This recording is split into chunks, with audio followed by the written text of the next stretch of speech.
5 қаңтар күні тағы да соның жалғасы болады деді. Ол анау мынадан әрірек Облгай деген жер бар бізде. Сол маңда жиналып тұр екен. Біз еще ондай жаңа атыс еш нәрсе болады деп ойлаған жоқпыз. Қолымызда еще үйден ту алып шықтық баламызбен. Менің қолымда ту бар, ұлымның қолында ту бар. Екеуміз өстіп жаңағы немізді туымыз желбіретіп өстіп келгенбіз ғой ана жерге. Сөйтсек, как раз біз келген кезде оқтың астына алсын. Ойбай, екі өкпемізді қолымызға ұстап, осы қашап, жаңағы жан-жағымызда оқтар зу-зу өтіп кәдімгідей өтіп жатыр. Ондайды көрмегенбіз ғой. Бізді атады деп ойлаған жоқпыз. Сонымен как раз жаңа ана жерде көрсеңіздер, канал бар да, соның ішіне барып әйтеуір құлап, жығылып, соның ішіне әйтеуір жанымыз аман қалды. Үлкен саяси ойын екі ортада қалып кеп кетті деп ойлаймын. Қалып кеп кетті. Үлкен саяси ойын.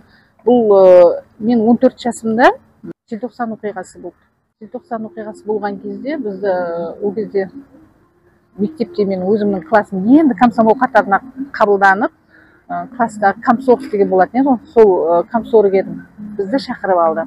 Ауданнан келген өкіл шақырып алып, сөйтіп біздің жастарымыз нашақор, алқаш, сөйтіп Алматыда сондай көтеріліске шықты, соған ермеңдер деген көптеген әңгімелер айтып, мен сол 14 жасымда депрессияға түскем. Неге бұлай біздің халқымыз, неге? Мен даже қазақ болып туғаным үшін қатты өкіндім.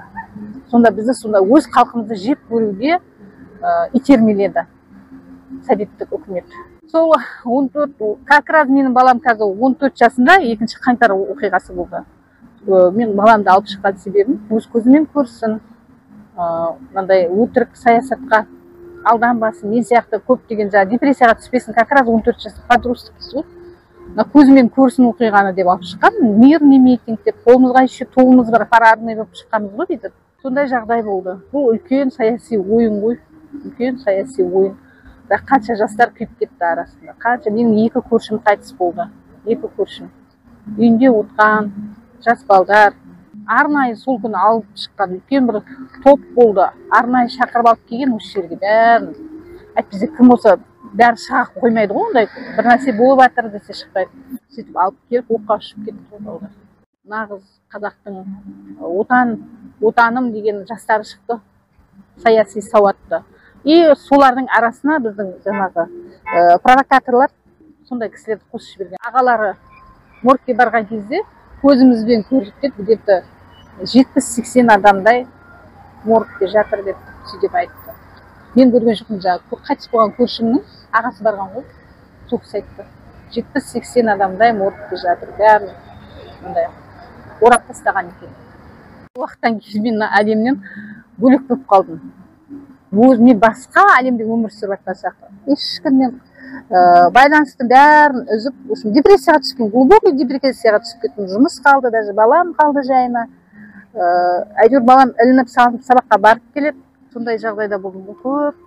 Әйтеуір өз-өзіме зорға келіп, енді есім жиып жатырмын. Енді есімді жиып, қарасам, жұрттар басқа жақта, мен басқа жақта жүріп, ақыстан қалып қойған сияқты өзімді сондай сезініп. Билік болған кезде ғана өзгертеміз деген пікір болмайды. Әрбір қазақ мейлі ол қарапайым жұмысшы болсын, әркім өзінен бастау керек деп ойлаймын. Айта аламын. Еш нәрсе өзгерген жоқ. Бәрі сол қалпында. Тек бұл сол қаңтар оқиғасы тек саяси ойын болды.